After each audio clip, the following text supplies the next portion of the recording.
when you get listed with the radical speakers of medicine because you think that food is important in health.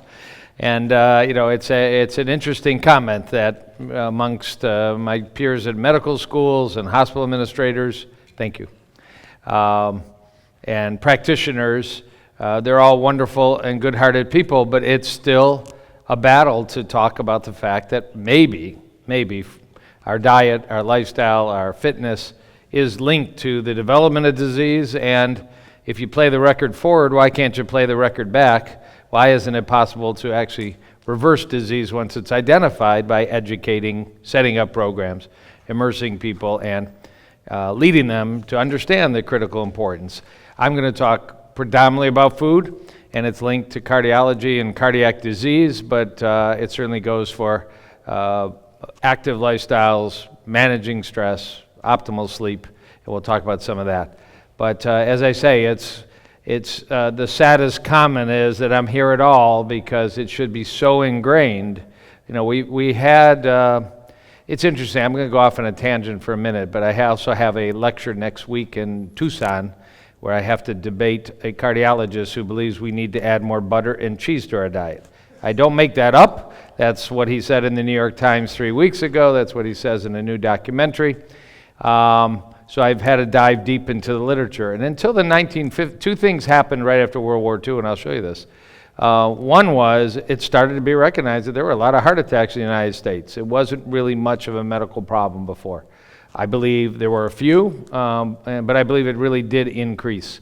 And the second was that, I'll show you the data in a minute, but during World War II, you might think that European countries would have a rise in heart attacks. It's a pretty stressful thing to be living through the Nazi regime, and stress is a component. Well, there actually was a drop in heart attacks during World War II, and several smart observers noticed this in the late 40s and started to question why, and one question became, could it be the change in diet during those 4 or 5 terrible years?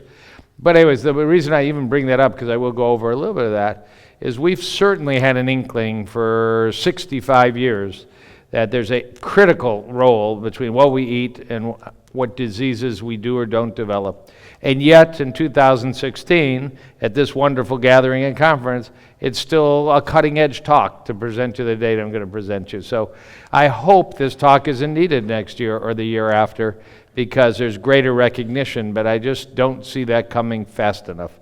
Friends of mine in other institutions, Houston, California, and other places, send me pictures all the time of horrible hospital food. And what do we do about it? I mean, some of them are employees of the system where they are at risk for speaking out and risk for activism because it's such a slow system. So 65 years later, I hope we're nearing the age of enlightenment where some of this stuff doesn't need to be gone over in such detail. But let's dive in. Number one killer in America, men and women. Projected that by now heart disease wouldn't be the number one killer in America. Projected by now that cancer would overcome it.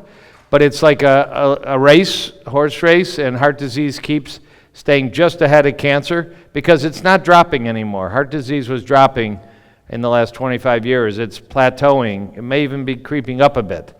And I think some of that is the negative confusion and information, which is what I'm going to speak about more next week, but I'd be happy to take any questions on that.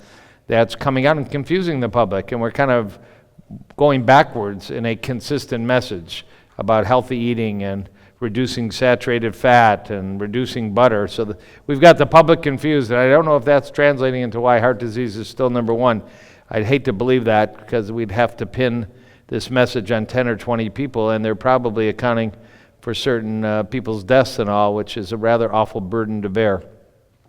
But that's speculation. I don't know that. So, heart disease, many medical problems that can be presented, challenges, whether personally, everybody in the room should be concerned. 1 in 3 people in the United States will develop such severe heart disease they may die of it. So either the person to your right, person to your left, or yourself, don't look. If you're at the end of the row, it's a good place, I guess. Maybe that makes the odds worse.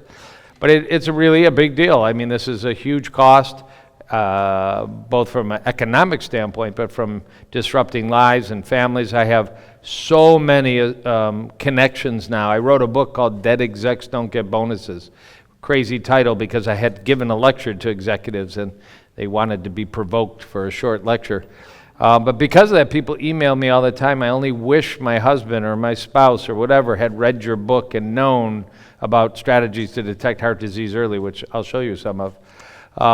So, I mean, I'm very acutely aware of the pain and suffering of young kids that no longer have a parent because of heart disease. And, you know, this is, as I mentioned, the pointer doesn't show up well on the screen, but you can get the point that somewhere around the 40s and the 50s, people started commenting that, you know, we're admitting people, we're doing autopsies on people, we're caring for people with heart attacks and other forms of clogged artery disease that we just didn't see before. And then it appeared that it, you know, peaked and it's come down a bit for a variety of reasons. Some are education to the public and health issues. Some are coronary care units and advances in medication and treatment. But this remains, as you can see, deaths in the United States, hundreds and hundreds and hundreds of thousands. I live in Detroit. We have University of Michigan Stadium, the big house, the biggest in America. We put about 107,000 people in it every Saturday when there's a game in Ann Arbor. And I think about the fact that you can fill that stadium 7 times and everybody's dead, and that's how many people die of a heart attack and heart disease in the United States every year. It's such a phenomenal, you know, idea to put your hands around, because these are all real people with, you know, real issues and such.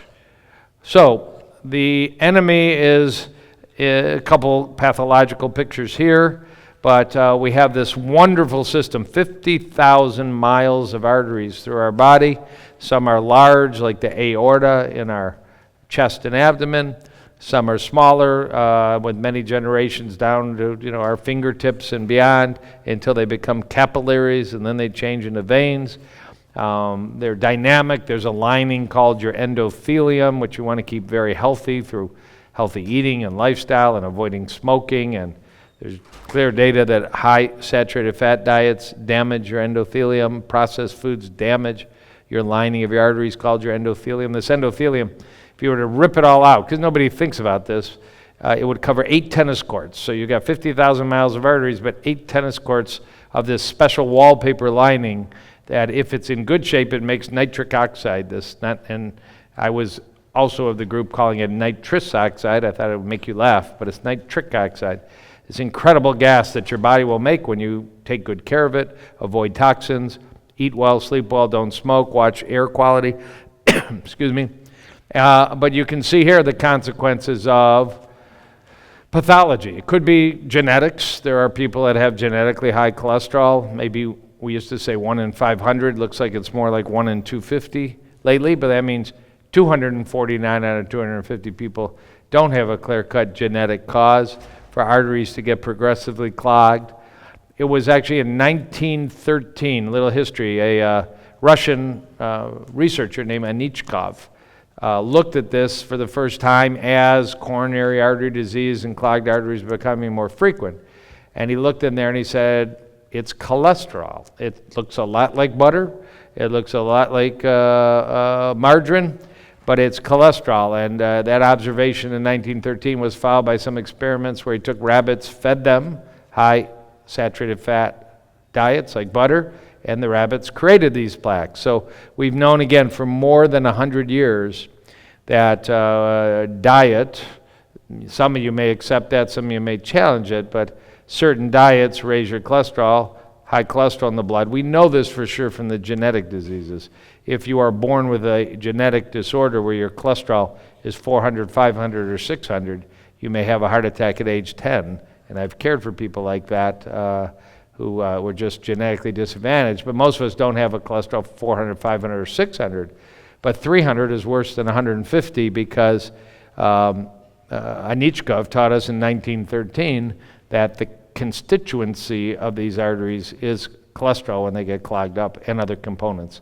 There is no sugar in these arteries, and sugar excess in the United States is a problem. It clearly leads to diseases and augments obesity and all, but it is not the pathologic substance, and that sometimes gets confused in the current kind of controversy that might show up on the cover of Time magazine and such august medical journals.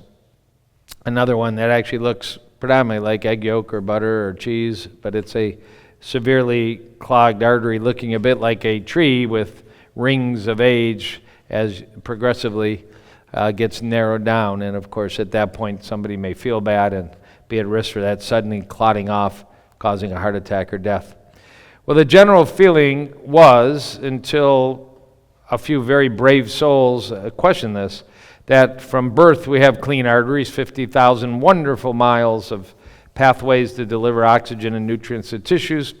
But sadly, it is known, particularly if you're down in the Louisiana, Mississippi, Alabama area, and you take children age 10, 11, 12, and you run a little ultrasound on their neck as the typical way, you can actually start to see clear-cut changes of atherosclerosis, hardening the arteries even in young teenagers.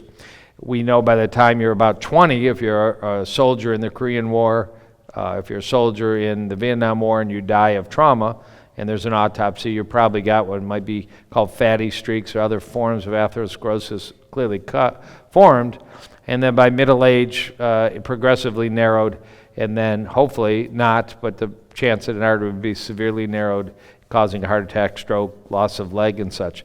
And the idea was, if you look at the arrows, is it only went in one direction, that it was inevitable, that it was to some degree aging. After we learned that it wasn't just aging, and that was in the 50s and the 60s, when things called risk factors. We realized it wasn't just aging. Did you smoke or not smoke was a factor. That wasn't clearly understood for heart disease till the 50s and 60s. You know, the way you ate, which is still the controversy going on, was a risk factor. Whether you had a diagnosis of diabetes, high blood pressure, and plenty of relatives at a very young age.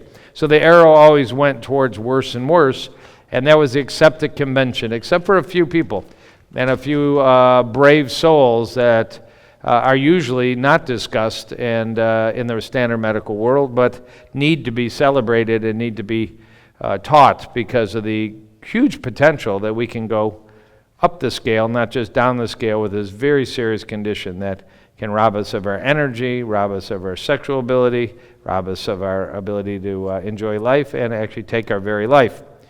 So this was one of the pieces of information I mentioned in the introduction, but this is from the country of Norway, and if you see the years on the bottom, on the x-axis, that there was a consistent rate of dying from circulatory diseases, largely heart attacks, through the 20s and the 30s into about 1940, and that was very carefully documented. They had, one of the problems with studying countries is, are their death records accurate?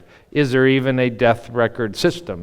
The country of Mexico didn't have much of a system like that until the 1970s, but Norway did, and there was this tremendous drop in deaths due to cardiovascular disease, sort of the opposite, the oxymoron of what might be expected due to the stress. And then it rose and returned to normal, and as certain bright observers looked at this, they said, you know, people were smoking, people were living in about the same area, but one of the first things the Nazi regime did is they took animals out of the communities, took them back to Germany for the soldiers, and left people to forage in the forest and eat off of whatever they had in their garden in the backyard. And it was well documented that animal food consumption went down significantly in countries like Norway. The northern European countries, Finland, Norway, Sweden, tend to eat more animal products and a higher saturated fat diet than Southern Europe, Italy, and such. And it may be the growing season, maybe just tradition and culture. So when you take animals out of Norway, you're left with a whole new diet plan, which is subsist on roots and vegetables and seeds and legumes and such. So people looked at this when it became available and started to question whether this could be a therapy. This is kind of a funny slide from 1939. You'll see there's clearly the wrong MORRISON. I didn't make the slide. I thought it was kind of fun that they put that in there. Somebody has a sense of humor.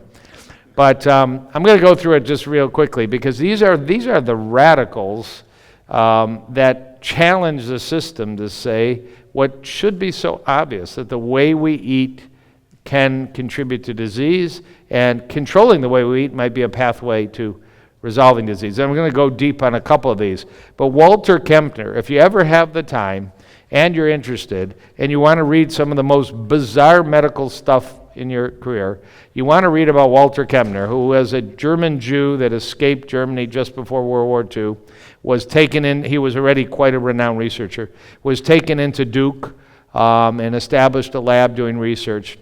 And during that research, identified the hypothesis. He didn't know about this Norway graph yet, because he started this actually during the time period of World War II, that if I eliminate, I'm speaking as Walter Kempner, I guess it'd be if I eliminate, it was a very heavy accent when you watch anything from him, if I eliminate fat from the diet of patients at a time there was no medical treatment of high blood pressure, there was no medical treatment of kidney failure, there was essentially no medical treatment of diabetes except for insulin when it was available. If I eliminate fat from the diet, I believe I can reverse some of these diseases. He set up a clinic at Duke called the Rice Diet Clinic. Some of you may have heard of it. Celebrities, Elizabeth Taylor, Buddy Hackett, because it went on for decades. But he was a very careful researcher, and he documented, and then he published in peer-reviewed medical journals. So this was not some guy that didn't have a system of recording. These dramatic cases of children swollen with edema from kidney failure that 3 months, 6 months, 9 months later were essentially brand new. People with diabetic eye disease that was robbing them of their eyesight, that by eliminating fat from their diet, documented by photographs. Even people with very abnormal electrocardiograms at a time that cardiology was early and crude in its conception, but that you could see improvements in electrocardiogram. What he fed them was crazy. He fed them white rice, sugar, and fruit with very little vegetable. And he believed that that radical diet, it was a very difficult diet to keep them on. The original program was pretty much a locked building at Duke. Ultimately became a little bit more resort-like. He was very famous for being very stern and very difficult with his patients. Occasionally said to beat his patients. If he ever saw them eating anything outside the norm, he'd throw a few scraps of chicken on once in a while. But the data came out of his work, and it caught people's attention for whatever his personality quirks. And this went on for decades, and there's many books written about him. And you know, he's sort of dropped off the map as one of the fathers of diet, you could say diet heart hypothesis, diet diabetes hypothesis. But his work was known, and then this work about Norway was known, and then a physician in Los Angeles, again, somebody who sort of dropped off the map, Lester Morrison, an internist, had a large practice of heart disease patients. Again, in the 1940s, heart attacks started coming on. Executives, it was largely a male disease. It was, you know, the big meal, the stress, the smoking, which was prevalent. I'm sure there were women having heart attacks in the 40s, 1940s, but probably at a young age. It was largely men. And he designed a diet. I'm going to show you a little more data in a minute. It wasn't Jim Morrison. And asked the question, if I modify the diet of my patients with severe heart disease, can I improve their outcome? At a time, essentially no clinician in the country was doing that. I'll move just quickly to mention Roy Swank, if you've ever heard of a Swank diet. But he was the chief of neurology in Portland, Oregon, an academic neurologist who, studying a variety of sources, again asked the question, if I drop animal fat, it's well known again that multiple sclerosis is more common in northern countries. Some people think it's the diet, the sun, the vitamin D. He hypothesized, a comment I made a few minutes ago, there's a lot more animal products and animal fat, saturated fat, typically eaten in northern countries, in Europe, and even true in North American continent. And he designed a diet, and he followed people for 50 years with multiple sclerosis, carefully documenting and publishing improvements and stabilization of their multiple sclerosis. There is still much to be read. If you have friends, colleagues, or know of anybody with multiple sclerosis, they should clearly read about the Swank diet. The main criticism of his work is he was studying multiple sclerosis before there were MRIs of the brain, and that is now the gold standard of assessing improvement or not, or worsening. Very recently, Dr. John McDougall in California published a small study where he showed stabilization of MRI. He couldn't show improvement. Clinically, they did improve. So it's still up in the air. 1960, they have Ansel Keys there. Some of you know that name, some don't. I could talk to you about him for 10 hours. I'm a big fan, but he was born in 1904 in California. I ended up getting a PhD at Scripps in marine biology. Went to Cambridge, got a second PhD in human physiology. Quite an accomplished researcher, and in the late 30s was recruited to Harvard Medical School, not a bad place. He was actually at age 18, they just introduced IQ tests in the state of California. He ranked number 1 in all 18-year-olds in the IQ not a bad accomplishment. But he quickly returned to his hometown of Minneapolis and started studying a variety of human conditions. First, actually starvation, because World War II was just embarking, and the U.S. government used his data for refeeding populations when they liberated countries in Europe. Ended up publishing like a 1,300-page book on starvation that is still considered the database for almost all knowledge. If you've heard of K rations during World War II, he developed that little packet of, I think it was 3,500 calories. I'm fine, but if somebody wants to bring me water, that'd be great. And then Dr. Keyes noticed the same phenomenon what happened in Norway. Thank you so much. And he got very interested in this idea of the diet and heart disease. Thank you. He was a PhD twice. That's good. And he designed a study in Minneapolis of executives and showed that the higher your cholesterol in Minneapolis, the more likely you were to have a heart attack. And then he hypothesized to the world that he thought there was this connection, and he took a lot of heat. And then he designed what it says there's something called the 7 country studies, which was a phenomenal first time in the world study of very different populations: Italy, Finland, Crete, Japan. Does what you eat make a difference in your risk of heart disease? Actually, those studies are still ongoing. They just published last year 50-year follow-up of the 7 country studies. Almost everybody's dead. Let me just move on. Nathan Pritikin, you may know the name, another just radical thinker, because that is what the theme of this conference is, thinking outside the box. Nathan Pritikin never graduated college, living in LA, multiple patents. He was working for the government on radar and other things. And he heard about Lester Morrison, or Jim Morrison, whichever you like, a few shots over. And he heard that he was using diet to treat heart disease. He was curious about it. There was heart disease in his family. He was about 40 years old. And he went to Dr. Morrison and he said, "Can you check my cholesterol?" At a time, cholesterol was just starting to be checked. And his cholesterol was over 300, Nathan Pritikin. He was famous for eating hot dogs, ice cream, butter, good American diet of the 1950s. And then he went on a treadmill test and realized, by the report of Dr. Morrison, you just flunked your stress test. You're in your early 40s. You must have very bad heart disease from your very bad diet. And he dived into the literature, which was his style, reading everything he could, and came up with a program of eating essentially plant-based, vegetarian, low oil, walking every day, and very quickly was able to demonstrate that he had reversed his abnormal stress test. His cholesterol fell down. This is years before we had drugs that managed cholesterol. And he ended up in 1976 opening a center in Santa Monica to reverse disease, wrote a book that sold millions of copies, and became quite a well-known hero that many people relied on. And I won't go into George McGovern, but he tried to get the American government in 1977 to say that meat was bad for you, but the meat and dairy lobbies beat him down, and he never got elected to another public position again after that. So you have to be careful where you speak and who's listening and where the money is. So early stuff. This is Lester Morrison. It's a little busy, but it's so interesting because the cardiology world is totally unaware of this early pioneer. Reduction in the rate of death in coronary disease by a low cholesterol, low fat diet. 100 cases of people who had a heart attack either were put on a low-fat, low-cholesterol diet or told just do whatever you want to do. After 3 years, their weight went down more if they were on this low-cholesterol, low-fat diet.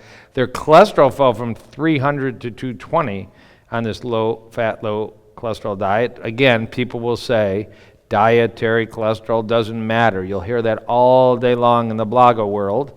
Well, I don't think Dr. Brian Clements would agree with that on a panel we'll have later today, and Dr. Morrison disproved that 65 years ago, and patients felt good and their clinical status improved. What did he tell them not to eat?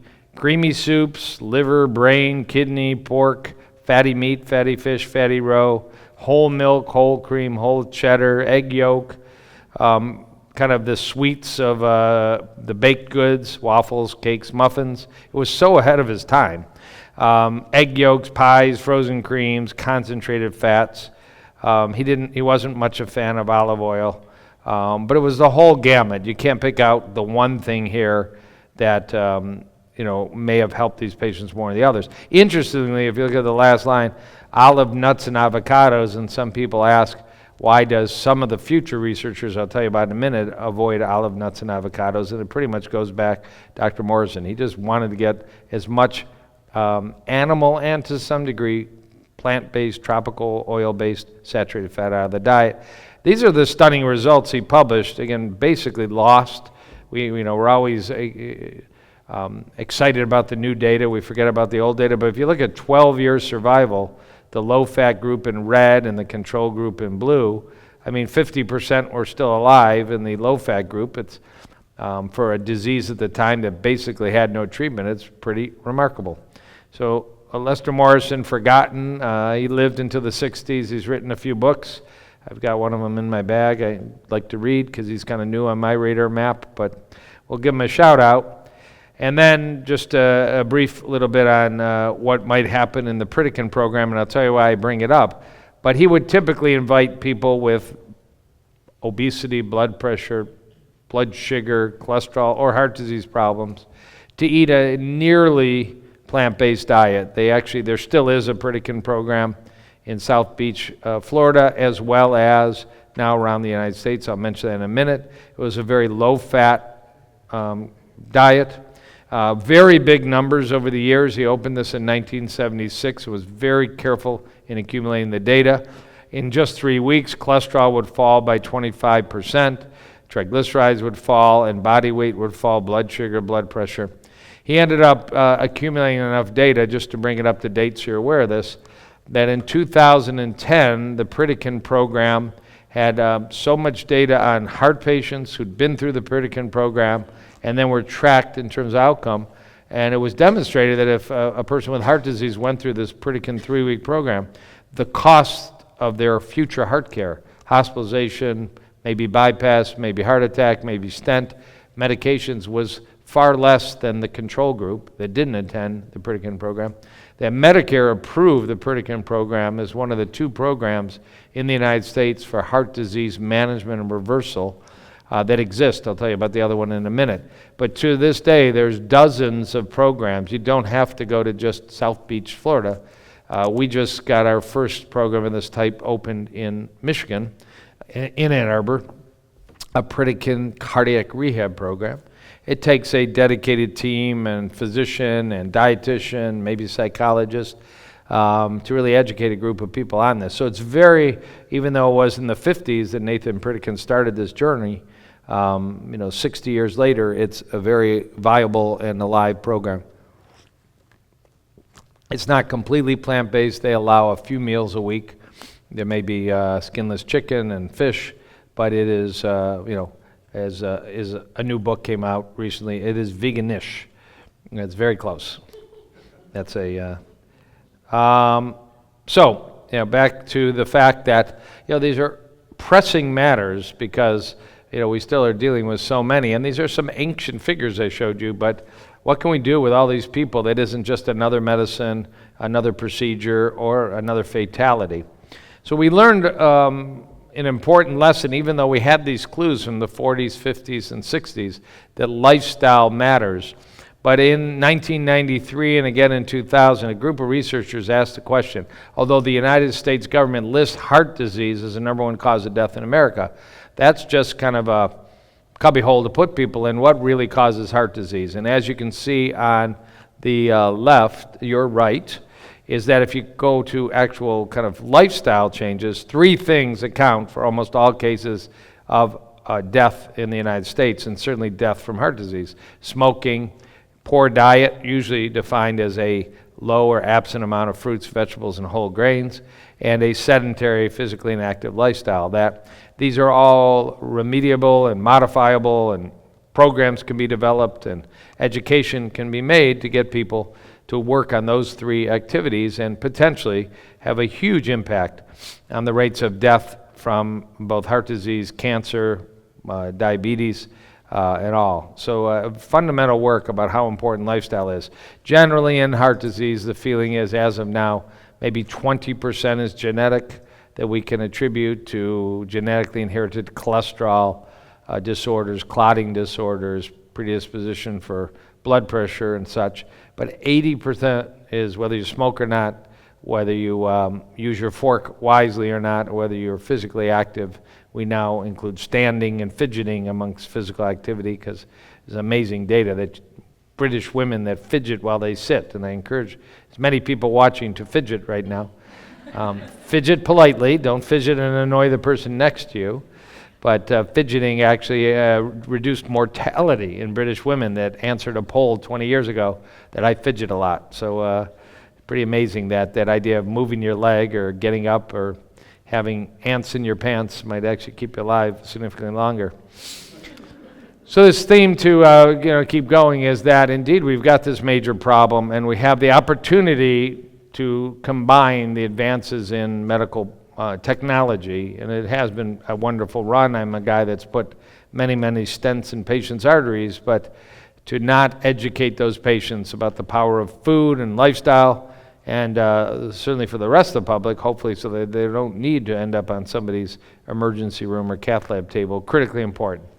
So I always like to point out, as a sort of a wake-up call, and I know we're probably preaching to the choir of very educated, health-conscious people, but just how bad processed food can be, not 20 years from now, but how bad processed food, this 70-year development we've had of eating in bags, eating in boxes, eating in vending machines, eating in restaurants where you have really no control over food quality in general. And so this is a classic study done by a cardiologist, Dr. Robert Vogel. I had the pleasure of training with him long ago when he was in Ann Arbor, but he did this study when he was at the University of Maryland. And it's so interesting and classic, it's always worth pointing out. So these were healthy volunteers that came to the University of Maryland 2 times. One time they came and they were fed a low-fat breakfast. It was oatmeal made without full-fat milk. And they were watched for 7 hours. And the measurement, which is what it says in small letters, endothelial function, that amazing 8 tennis court wallpaper that's inside your arteries, which basically is, are your arteries acting normally and healthy or not? That when you eat a low-fat meal for breakfast in healthy volunteers and you measure every hour for 7 hours how your artery function is, there's no deterioration or impact of a low-fat meal. Now you may ask, why low-fat? It had already been determined that sugar doesn't affect this. You can drink a big glass. I'm not advocating that people go out there and start drinking big glasses of orange juice or eating lots of sugar, but sugar was tested and didn't drop this function, so they looked at the impact of fat. But the red line was the same volunteers coming back another day, and they were handed a McDonald's Egg McMuffin, just out of the yellow bag, right out of the drive-in window down the road from University of Maryland. And really within less than an hour, you could determine that endothelial function, artery function, the ability of an artery to dilate and do what arteries should do, which is provide a easy access of blood throughout the whole body, started to drop, and then by 4 hours had dropped seriously below baseline, and it took a full 6 hours to come back to normal. So processed food isn't just a slow and concern for health a few years down the road. I got to get the kids to soccer, so I eat fast food, and that's all we can do. And a few years from now, when they're in college, I'll clean up my lifestyle. It's affecting you right away, right now, every meal. Recently, I've learned from a dietitian a little thought process. Once you see this, is think about what your body's going through 2 hours after the meal you're about to eat. Be a little mindful about that. And when you look at a meal like this, and you're aware that within 2 hours it's going to have a very negative impact on your health, it might motivate you to make better choices. So very impactful data. It's been repeated many times. If you add in hash browns, it's just a longer, deeper drop in artery function. And it's not just the University of Maryland. It's been shown over and over. It probably represents, because they've looked at how this happens, that the sausage patty, the burger at most fast food places, they hopefully don't have living bacteria in them, but there's such poor quality meat sources, there are many dead bacteria. And the walls of dead bacteria have a chemical or molecule called lipopolysaccharide or endotoxin. So very soon after chewing, swallowing, and the entry of these food parts into your small intestine, this molecule can get into your bloodstream and start affecting your arteries. So quality. You're eating dead bacteria when you're supporting these fast food places. Rather scary. On the other end of the spectrum is what's the award for the healthiest heart diet year after year after year. And although U.S. News and World Report isn't necessarily the be-all and end-all, they get a lot of attention, and they do have a panel of experts that look at this. And we'll talk now about Dr. Ornish and the Ornish diet, a real radical thinker in the 1970s who's still just a young man of 63. But it says our dieters are sure to do their heart a favor on the Ornish diet, according to experts. And if they use a rigorous version of the plan, they can actually reverse heart disease. So pretty crazy statement, most would say. If you took a poll of most cardiologists, they would not be aware of the possibility to reverse heart disease. It's ironic they gave it the number one ranking year after year, but the picture doesn't really match the diet if you take a look at it for a minute. So they almost got it right. So Dr. Ornish's story was he's from Dallas and was an undergrad in Houston, and his parents, for reasons I don't know, started inviting a world-famous yogi into the house when he was traveling through the United States, Satchidananda. Some of you may know that name. He's passed on, but wrote many books and was quite world-famous. And young Dean Ornish got the idea that mind, body, spirit, your body, treating it well, had something to do with health. And he went on to Harvard Medical School and other training, and would periodically take a year off and do some interesting studies.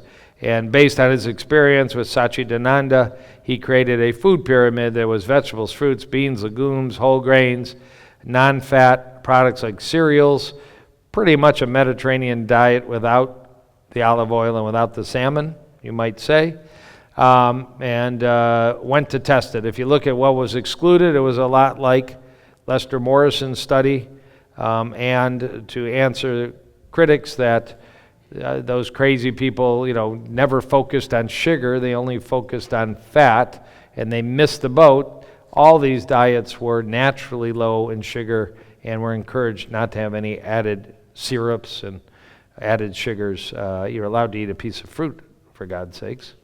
So in the 1970s, when he was a medical student, took a year off and studied some patients with very severe CAD, is coronary artery disease. He locked them in a nice hotel. He got some funding from a local resident and showed that by feeding them this diet, and that was really the only intervention, that they were able to walk much further within just 30 days on a treadmill. These were serious heart patients. The number of chest pain episodes they were having dropped significantly, and he even was able to arrange pre- and post-stress tests on these people and their ability to perform and demonstrate better blood flow. This is radical, crazy, insane stuff in the 1970s. This is actually just at the time that balloon angioplasty was coming on board. Very, very few people were aware of the data. But he was already publishing with good people. Dr. Ornish was unknown, but Anthony Gatto, the second author, is a very, very well-known researcher worldwide. And then due to some criticisms of that experience, which were maybe this was all placebo. You lock people in a hotel, you're giving them food, you're giving them attention, you're drawing their blood, they must be loving all this research experience. Maybe it's placebo. What about a control group? He had to step up the game a bit and had to get significantly more funding out of some financiers. The Enron Corporation was one of the biggest donors, so although they're not always loved for everything that they did, of course, they were able to be charitable towards this research project. And he designed a study where he looked at this in a randomized way. Some patients who got his program, and by this point he had extended it to include a mind-body component where there was stress management, patients were taught meditation, patients were asked to walk. Of course, they were all asked to not smoke. I know the names on this list don't mean much to you, but again, Dr. Ornish was able to gather some of the most prominent researchers in the country as his co-authors, so this was accepted into the finest of journals and should have been a real tidal wave through the world in terms of its impact. So he looked at this first 1 year and then 5-year randomized controlled trial of very, very severely diseased heart patients who were asked either to go through his Ornish intensive lifestyle program of largely plant-based, no added oil, whole food, no added sugar diets, or allowed to just follow along with whatever their cardiologist recommended. In terms of some of the numbers, LDL cholesterol in the control group at one year was 157, but it had fallen again. It's very common nowadays to hear amongst naysayers that diet does not impact your blood cholesterol. But in this group, blood cholesterol fell 60 points in 1 year by changing your diet. More radical were these words that say progression or regression, because what Dr. Ornish built into the study was all these people had a heart catheterization, analyzed very sophisticated measures by a computer, and they agreed to have that done again at 1 year and 5 years, even if they didn't need it. It was part of the study. So regression means, in the experimental group, if you eat, if you manage stress, if you walk, and you meet with Dr. Ornish for a year, 82% of the time your arteries showed less blockage. First time that arrow started to go the opposite direction. We knew from Lester Morrison it seemed to have an impact in terms of death, and that's a pretty good marker. But Dr. Morrison didn't have the catheterization data. From Walter Kempner, we had some experience with people's electrocardiograms and other things improving. But this was by far the first time that what cardiologists consider the gold standard. Are your arteries getting more blocked with time, which almost always happen? Your arteries getting less blocked with time. It was demonstrated 82% showed improvement. That triangle is a change in narrowing, change in stenosis. On average, at the end of the year, arteries were 2% less blocked on the Ornish program and 3% more blocked. And though those don't sound like stunning numbers, Mom, my 60% blockage is now 58%. But arteries are 4R squared pipes, so just a small change in the radius can be a big change in the amount of area that blood can go through. And it instantly translated into a major improvement in the way these people were feeling. Dr. Ornish went on to publish the 5-year follow-up data. Everybody had this repeat catheterization and assessment. And this remains, again, one of the most stunning figures in cardiology history and treatment, but it's largely ignored. So let me go through it. It says on the bottom, baseline 1 year and 5 years. That's when these catheterizations measured by a computer, totally objective, wasn't somebody just who might have some bias and might say the numbers were better or worse. And on the y-axis is the amount of narrowing. At the beginning of the study, both these groups were 41% blocked on average. So there's all these measurements they were making that was average. The group in the black circles were the group that was told just follow with your own cardiologist. So what happens, at least in the 1980s, when you're seeing a cardiologist getting very good care in San Francisco area and other areas, you get worse. And that's, I would certainly offer you the chance that it's almost certainly the same thing today, that standard cardiology care, arteries tend to get worse with time. So it went from 41 to 42 to 52% block. And the remarkable and amazing finding was it got better with the Ornish heart disease reversal program, using both food and stress management and love and group support and walking, so that the arteries were less blocked at the end of 5 years. Of more impressive nature, perhaps, to insurance and regulators was the fact, I just want you to look at the last line that says any events 25 and 45. This was at the end of 5 years. 45 of the people in the control group, 45%, had gone on to have a death, a heart attack, a bypass, a balloon angioplasty. 25 in the Ornish experimental group. That's dropping it by about 40 to 50%. That caught the eye of insurance people who said, if this is a therapy that drops the need for, death is not expensive. Death is a non-event for an insurance company. But hospitalization, bypass, and angioplasty are expensive events that perhaps this is a kind of therapy that should be reimbursed. Well, it actually took from 1998 till 2010, but this was the announcement by our government, Medicare, CMS, the M is for Medicare, that both the Ornish program and the Pritikin program I showed you would now be covered for Medicare patients with heart disease who are looking to stabilize and reverse their heart disease. These are the only two programs. There is no, and I'm not really knocking on anything. There is no paleo approved program. There's no Mediterranean diet approved program. Both these programs are either 98, 99% plant-based, no added oil, 10% of calories from fat.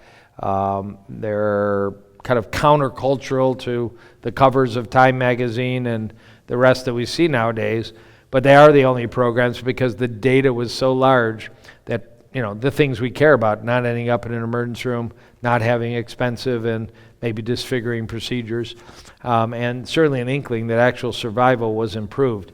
So usually these are programs that are at hospitals that have had an interest. There's about 50 Pritikin programs and about 50 Ornish programs around the country. Could be at a hospital in your community. Usually it's called intensive cardiac rehab, and they're really a wonderful way for people with heart disease to add to their standard therapy and get an opportunity to learn and then implement actual strategies. Sort of, I call it low-tech, high-fiber, because it's not very glitzy and fancy compared to a laser or a proton accelerator, but this is the real deal of learning the importance of lifestyle, and certainly the importance of food. We could have learned it in 1913 from Anichkov, could have learned it in 1940s from Morrison, but it took till 2010, and it's largely ignored. I mean, we all know that. It's not sexy, it's not as profitable as putting in a stent, but it is the real deal. Now, I could go on and on and on about a few of these people, but I just wanted to, it's critically important that we have every opportunity to educate when we can.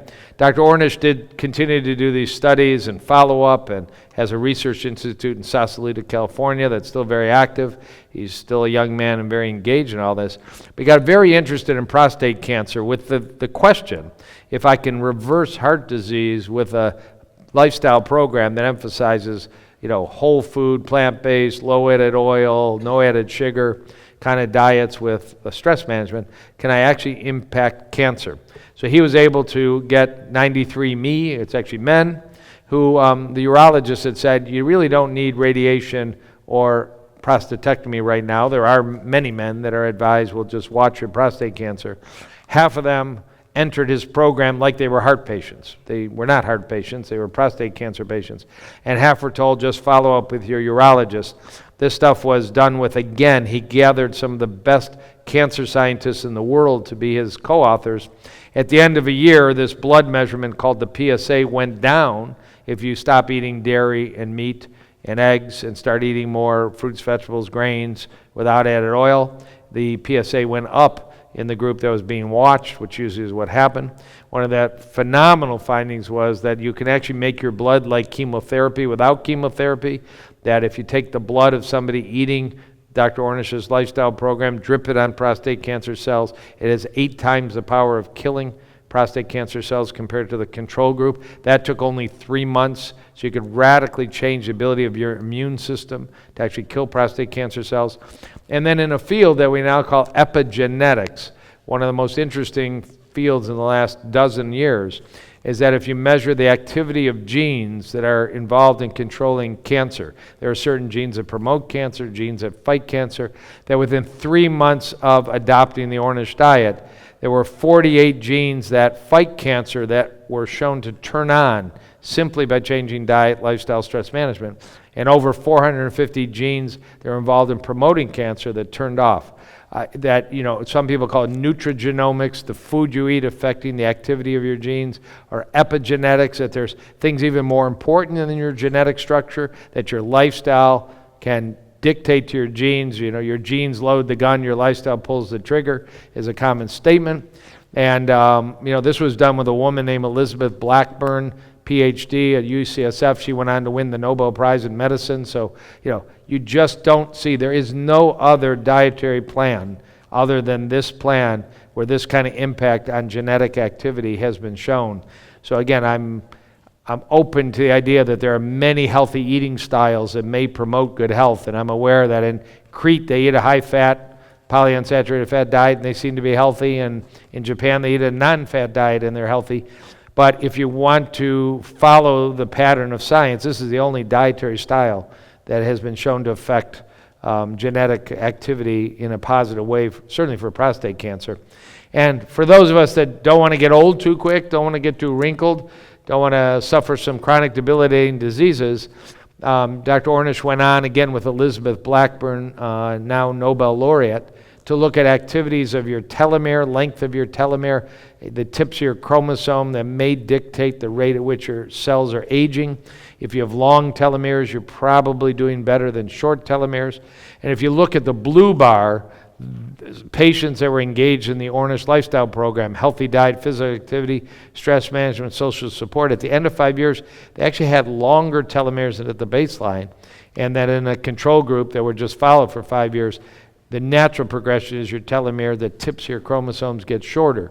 So there's at least an inkling that one of the best anti-aging programs, it may not be a $500 vial of cream, may not be some new age therapy. It may be cucumbers and peppers and radishes and walking and socialization and laughter and kind of the essential connectivity that's part of Dean Ornish's program. And it's really radical because there is not another dietary style that we have this kind of data from such quality people. So that's why I went on.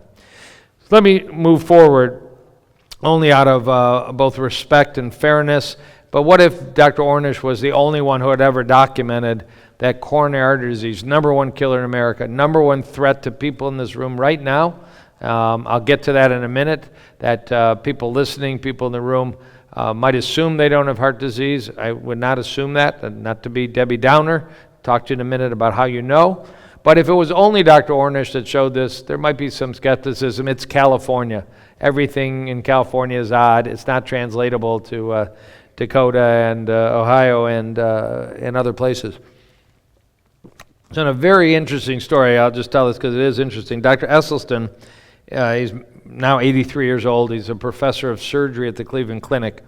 He's married to a wonderful woman named Ann Cryle Esselstyn. Her grandfather started the Cleveland Clinic, so Dr. Esselstyn was legacy there. He was a surgeon of breast and thyroid disease.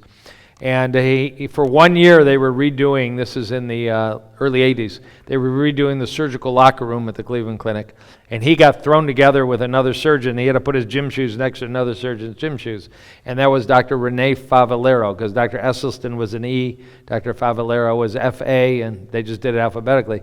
Well, Dr. Favalero was the first surgeon in the world to perform bypass surgery on the heart. And they would chat and they would talk and come at the end of the day and compare notes. And they both realized that they really hadn't done anything to prevent disease. Well, Dr. Favalero kept doing a great job of operating and moved back to Argentina, kept operating. But Dr. Esselstyn, God bless him, started finding this data about MORRISON and Kempner and Pritikin. And he was just fascinated. He's a very bright man. And he designed a study at the Cleveland Clinic in the mid-'80s, unaware of Dr. Ornish, where he would just go to the cardiologist. If you've got the worst patients, you can't bypass them, you can't stent them, let my wife and I cook for them. Let us meet with them. Let us try and teach them. We'll do it with our own money and our own time. We're just passionate about it. But he started to collect data. He didn't have the Enron Corporation or whatever to fund fancy aspects of the study, but it was real. So again, he paid close attention to this kind of data. And he concluded, after studying natural populations that are reported to have very little or no heart disease, including Japan and others, that they would emphasize whole food, plant-based diets. And Dr. Esselstyn is probably the biggest proponent on the scene of avoiding all animal products, including all added oils. Very low-fat diet. The standard American diet is somewhere in the range of 40% calories from fat. Some people eat more than that. Some people advocate more than that. This is more characteristic of what may be called an Okinawan diet, which in the 40s was the center of probably the longest lived, healthiest people in the world. It's all changed now, thanks to KFC and Arby's and McDonald's and such. But anyways, a diet that more mimicked natural populations that had essentially no heart disease.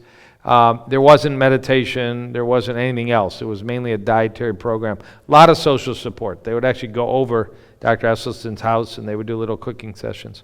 So before patients engaged in this program, they had 49 events, meaning they had gone to the emergency room or had a heart attack or had a stent or had a bypass. And then in those that were willing to follow his program with his wife Ann, they actually very quickly stopped having those events. In fact, had none of them. Small study. There wasn't a control group. There was just this historical fact that they were sick people. I've met some of them. They were people that couldn't walk to the mailbox because of blocked arteries in their legs and leg pain. They were having terrible heart trouble and sexual dysfunction, and they are about as honest as people are about what kind of improvement they had. One of the powerhouses of Dr. Esselstyn's program is some of these people needed to have heart angiograms before and after. And even though it wasn't built in the program like Dr. Ornish, this is an angiogram in 1996 and a angiogram repeated 2.5, 3 years later on a segment of heart arteries called the LAD, or left anterior descending artery, and a previously badly narrowed long segment that really couldn't be treated with a balloon at the time because of its long nature had completely reversed. Happened to be a general surgeon who was very incapacitated by chest pain, and the post-image he had completely resolved, was back to work and very productive.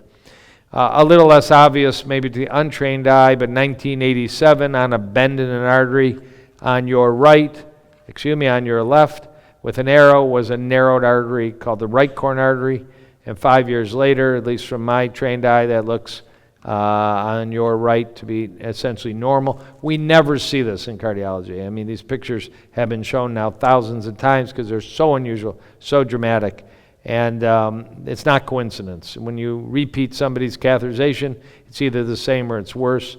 It's never better like this unless you do something rather radical, like recognize the power of food. So again, all that data leads to the idea that this is really not a one-way street. This is a two-way street, thank goodness, that we can go from fatty streaks on to clinically serious lesions, but we can go from clinically serious lesions back up the pathway, at least to a point where, I mean, there's one documented case of complete reversal of disease. I'll tell you about that in a second. Otherwise, we don't really anticipate, we don't have Drano, we aren't completely resolving decades of atherosclerosis in 5 years or 1 year. But even small changes in narrowings lead to a major improvement in blood flow. People feel better. And I mentioned now a few times this magical wallpaper lining of the artery called your endothelium. And when you stop bombarding your arteries, certainly by smoking with toxins, by animal saturated fat like you're going to find in cheese, eggs, and butter, and meat products, and leading as clean a life as you can, now that we have chemicals everywhere, probably add to the conundrum. But if you can keep your endothelium healthy, you can also develop a very resistant artery, 50,000 miles of arteries resistant to strokes and heart attacks, even if they have plaque. So you may have some disease left in your arteries, but if that wallpaper is like Teflon, if nothing will stick to it. Whoever brought me water, that was amazing water, because I have not coughed once since. No, I'm good. I appreciate it. It's like miracle water. You should bottle that. Orlando Miracle Water. We can make some money. I don't know what the pH is, but it certainly stopped my cough. Thank you very much. Every time I speak, I cough. I did my bar mitzvah at age 13, I coughed, so not nervous. Don't know what it is. Somebody help me with that. All right. Always fun to have a little fun.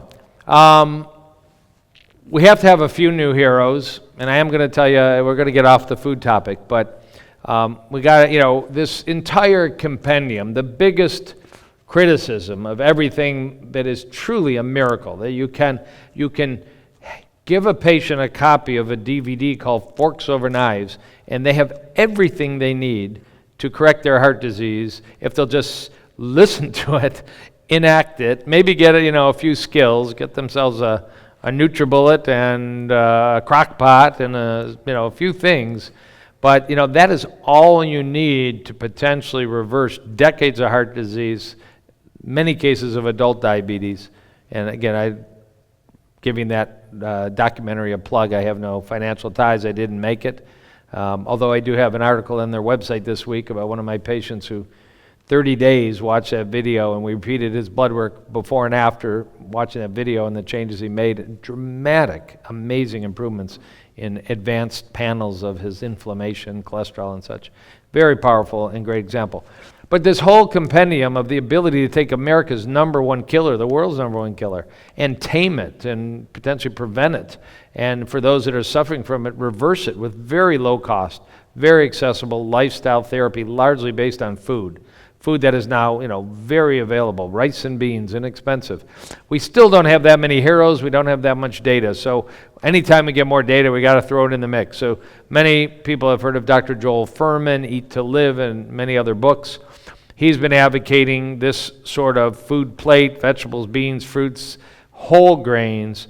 But the purple section is where he might be a little different than what Dr. Ornish, Dr. Morrison, Dr. Esselstyn set up their studies long ago, decades ago, in that he felt that seeds and nuts were whole foods, were rich in minerals and polyphenols and forms of fat that were not animal-based and not saturated fat, and was advocating that we not shy away from seeds and nuts. And if we had him on a panel, he'd have to sit over here, and Dr. Ornish, and I don't think there's ever been a panel where all of them have sat together. But he put together a program, and it all kind of was there. I was aware of it. You may be aware of it. It was a wonderful program that many people have benefited from by watching his PBS shows and reading his books and all. But he published data, and when you publish data, you get accolades because we can now present it in a meeting. So this was late 2015, American Journal of Lifestyle Medicine. If you look at blood pressure, systolic before and after, 443 examples, blood pressure dropped by more than 25 points. That is as good as any prescription drug, maybe 2 prescription drugs, and diastolic blood pressure dropped on average by 15 points, but that wasn't with drug, that with converting to what Dr. Fuhrman will call a nutritarian approach. Health equals nutrients over calories, looking for foods that are very nutrient dense. It's a nice way of also describing fruits and vegetables and legumes and whole grains and nuts and seeds. A program that's largely plant-based. There's a little room in Dr. Fuhrman's pyramid for some occasional animal products, a very small percentage of calories.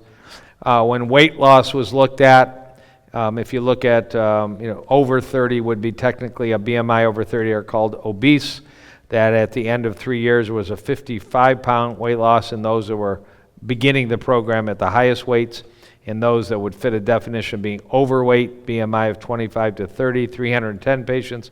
They lost on average and sustained on average a weight loss of about 14 pounds. As we all know, it's easy to construct any program to lose weight for 10 days. You can do the Jell-O diet, you can do the Slurpee diet, whatever you want. 10 days doesn't cut it in the world of true health, but 3 years is a pretty good measure and pretty impressive data.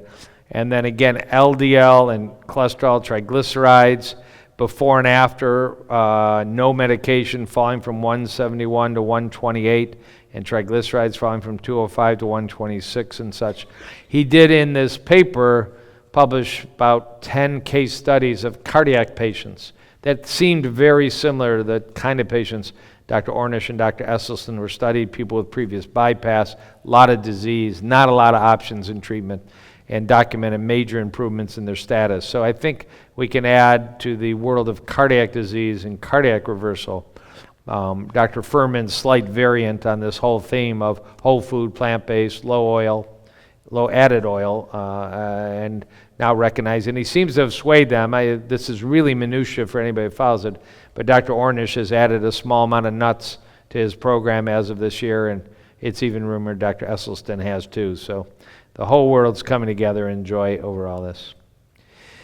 Just a quick case study, not of heart disease, but Mark Ramirez is a friend of mine back in Michigan. He's an executive with a phone company, big job, flies all over the country. He was at University of Michigan on a Rose Bowl team, Big Ten champ, 1986 in his freshman year with Jim Harbaugh, now our coach at Ann Arbor. Stayed there 4 years, and within about 10 years after that, and I think I have a picture. Let me see. Yep. He had a family, he had kids, and he had about 80 extra pounds that he didn't have because he wasn't training 5 hours a day like he had during his undergraduate years. His big fear came true, which was he was a Latino family that was rich in diabetes, adult diabetes. There's a very high incidence of adult diabetes in Latino populations, very high incidence in all populations. But his mother had acquired the need for dialysis due to diabetes. He had a brother that had a heart attack. His sister had lost eyesight due to diabetes. And about age 35, he was diagnosed and was frightened, but when you don't know anything else, you take your pills and you poke your finger, and ultimately he took his insulin. But it turned out about 5 years ago, he was handed by a friend a copy of Forks Over Knives. Again, just happened to be the story.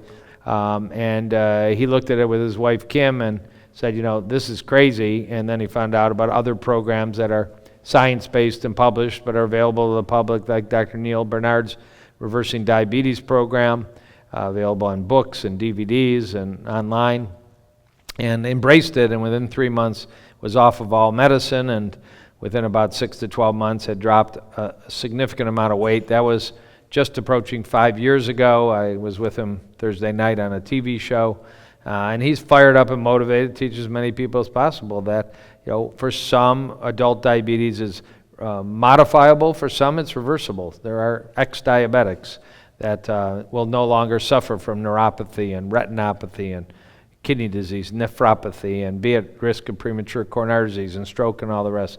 Phenomenal to realize the power. But is it taught in hospitals? Is it taught in clinics? Is it part of the program? Almost everybody I know in patient examples that have done this on their own and had to bring their internist or their endocrinologist a copy of a book or a DVD or some other information that they got through the alternative health world. If you want to speak about this, although it's in the peer-reviewed literature, it's just there is not going to be a pharmaceutical rep coming in and presenting the idea that diet and lifestyle. It would be incredible if we could develop lifestyle reps that had some financial support to come to offices and bring doctors healthy lunches and educate them about the benefit to their patients. Never thought of that before, but I think that actually could solve the gap if there was just some way to tie it in with insurers or hospitals that could actually fund it. So coming to a close of this idea about cardiology and diet and all, some of you may know this or not, but another good friend of mine, Dr. Kim Williams, a cardiologist who was in Detroit for years, now he's in Chicago as the head of Department of Medicine in Northwestern. But as you have read, his synthesis during just last year, he was president of the American College of Cardiology, kind of the central group that overlooks many policies. And although he couldn't convert them in a year to acknowledge that plant-based nutrition should be up there with aspirin, statins, and other therapies, he certainly made inroads. He did a ton of interviews and led to this quote: there's either vegan cardiologists or those who haven't read the data. I will say, I'm going to change gears in a minute. I didn't introduce myself formally, but my story in a nutshell, I grew up in a kosher home in Detroit. It was not plant-based. We made goulash and whatever, but I didn't eat ham and cheese and cheeseburgers. There always was that 1 second pause that what I'm about to eat, does it meet what I'm been taught and raised to eat, or is it not? And it was a bit of a mindfulness about it. Went up to Ann Arbor in 1977 as an undergrad, walked into the cafeteria, and it literally took 2 minutes to become a vegetarian. I looked around, and half of me was saying, what's kosher, not what's kosher. The other half was saying, this stuff looks horrible, and the salad bar at least has a few colors that I can recognize. It's not gray. And since 1977, I've been either partially or 100% plant-based. It's been about 30 years now. I could say vegan. That's right. I could give kudos to a book by John Robbins called A Diet for a New America I read in the 1980s. I was now a cardiology fellow, 10 years into my cardiology training, or medicine training, never heard a word of nutrition like everybody knows. There's still to this day, you can become a board-certified cardiologist. There's not 1 hour of nutritional training required to become a board-certified cardiologist. And then in 1990, which is when I had my first practice out of training, 3 weeks after I started is when Dr. Dean Ornish published that first paper of prominence. And I don't know why, it hit me like a lightning bolt. And I just figured when I have people on the cath lab table, when they're having a heart attack and I got a needle in their groin, that'd be a really good time to talk to them about nutrition. Because, if they started giving me any grief, So it's been really, looking for resources, and there's many more resources now, but they're still largely unknown to the medical community. Meetings of plant-based physicians, of which there's way too few in this country, but it's getting better. It's just at a pace that's very slow. it was on my introductory slide. I didn't make a big deal about it, but I got so fired up about all this that about a year ago, my son and I opened the largest plant-based restaurant between New York and LA in Detroit called Green Space Cafe. It's non-GMO. It's 140 seat. We got a bar. It really looks like a hip warehouse loft in Soho or something, and the Detroit community has responded very positively to it. It's an insane thing to do. I work during the day and I come home from the bar about midnight. But people are so happy and so grateful. The food's very high quality. So, I'm fully committed to this as a path that, you see little lights everywhere nowadays, but we need to coalesce them more and more. So I actually put a controversial name on a slide. What you find at the end of your fork is more powerful than anything you'll find at the bottom of a pill bottle by the author of Eat Fat, Get Thin. But Dr. Hyman is a friend of mine and has many bright ideas. So I think I have, this is about 10 minutes, but I want to go over this because anytime I have an opportunity to talk about some new ideas, maybe new to you, I want to put them in front of you because I think, somebody listening today or as this gets replayed, hopefully we can spare them a heart attack by what I'm going to present to you. So in the 1600s, an English physician known as the English Hippocrates, Thomas Sydenham, very well-known doctor, said, a man, and now we got to make it PC, a person is as old as his arteries, or I like to be positive, a person is as young as their arteries, but the ability to identify the age of your arteries, which can be tough because they're internal, and none of us sitting here right now probably can, unless you're very mindful, can be aware of what your arteries are doing and what your age is a key marker more than we ever knew, of your overall health. If your arteries are aging prematurely, your whole body's aging. That's new science in the last year. Old arteries are more likely to make kidney disease, dementia, cancer, as well as heart disease. And we lose people. The bottom right is Blake Kerkorian. Blake Kerkorian made about $500 million in IT companies out in LA before he hit 50, but about 6 weeks ago, walking back from surfing in the ocean, was walking to his car and dropped dead of a massive heart attack. It was in the news. He was well known. His companies were very well known. Obviously, Gary Shandling in the lower left, and the man with the nice smile and the white hair in the middle left was CEO of McDonald's, James Cantalupo, and Tim Russert. I mean, these are real people that are, that have access to the best medical care, yet they drop dead of heart disease. How can that happen? And it's just more likely to happen for those that maybe don't have such access. This is Oscar Munoz. Oscar Munoz took over in July as the new CEO of United Airlines last year. And within 6 weeks of starting the job, he suffered a massive heart attack at age 55. And it's just, the question is, how can somebody in that prominent position, we can talk about Bill Clinton. How did Bill Clinton not know he had 4 arteries severely blocked as the former president of the United States and all the care he got? Munoz's heart attack was so bad that he ended up having a heart transplant in January. As you can see, I wrote a blog about it. Can we have plants, not transplants? I was hoping that maybe I could reach him and get United Airlines to grab onto some serious lifestyle measures, and maybe it will. He's actually back to work. He's a modern miracle, but what if a 55-year-old man didn't have to suffer a heart attack or knew years before that the problem was brewing? So we've talked about heart disease, diabetes, cancer. I haven't said these exact statistics, but the current science says they are largely preventable with lifestyle changes. P of preventable. This is what I call my PDR, preventable, detectable, and reversible. How do you prevent heart disease? Science, if you look at very small print, this is studies that involve about 40,000 people in Europe who were asked 25 years ago, do you have heart disease and what are your lifestyle habits? And the answer was, I don't have heart disease. And they filled out what their lifestyle habits were. They were followed up 20, 25 years later.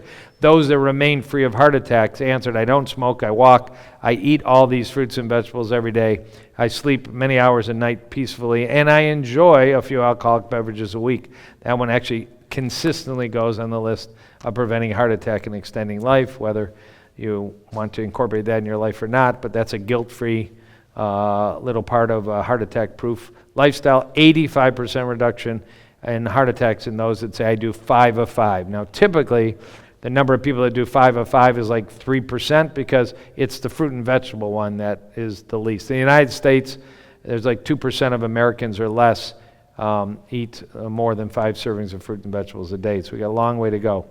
But this is what I want to focus on. That was prevention, lifestyle prevention, detection. How can it be that Winston Churchill, overweight, cigar in his hand, lives till 90-something, 91, and Jim Fixx, if anybody remembers the Book of Running in the 70s, thin guy, well-known runner, drops dead at age 53, and on autopsy he had horrible advanced heart disease without symptoms. Now, he was known to be a terrible eater. He was famous for saying, I can eat whatever I want because I run 10, 15 miles a day. But how can these people, how can we do better than just wait for that day? And indeed, there are tools that allow us right now, in fact, for at least the last 5 years, but certainly in 2016, to be heart attack prevention specialists. The one I want you to know about, whether you're watching live in the audience or on replay, is a CAT scan of the heart called a coronary artery calcium scan. Coronary artery calcium scan. There is calcium in your bones. There's never calcium in the heart detectable on an x-ray. The heart is made of blood, fat, and muscle. Calcium is a hard white material on x-ray. It's never in the heart. So you have a panel A on the left, B in the middle, and C on the right. There is now a test that takes less than a minute. You lie down, you roll in a CAT scanner, you have no IV, nothing's injected. You hold your breath and you go home. Whatever your heart rate is, whatever your medicines are, it doesn't matter. And in those 20 seconds, you get an image of the heart arteries without having to inject dye. You don't want to see any white dots over your arteries. And you can be a calcium score of 0, which predicts an incredibly low-risk situation for 5, 10 years or more.